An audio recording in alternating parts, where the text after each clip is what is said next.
Paul Ligat está y estará siempre asociado a la figura del universalmente famoso y extravagante pintor Salvador Dalí.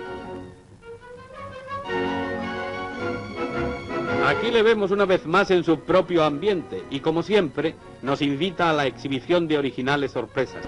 El pan le sirve para sugerir imágenes de montera taurina, ya que Figueras le va a rendir un homenaje y el número principal del festejo será una corrida daliniana.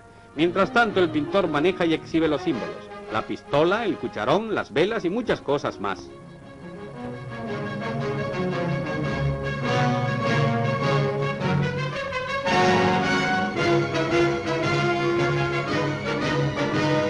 Cuando sale de casa realiza extraordinarias evasiones, ayudado por la cámara cinematográfica.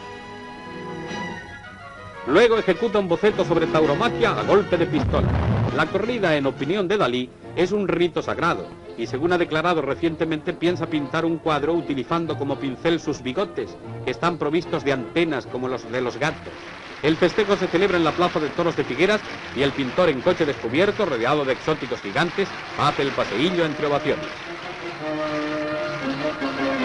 Paco Camino, que alternó con Curro Girón y Fermín Murillo, se luce con la muleta y el estoque.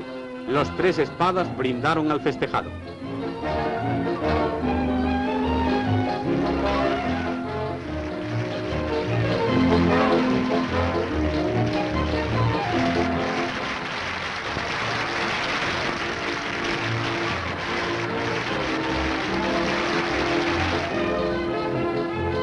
La corrida termina con otros atractivos desusados y pintorescos, y con la desintegración del toro de yeso, obra de artistas belgas, que arroja fuego y bengala.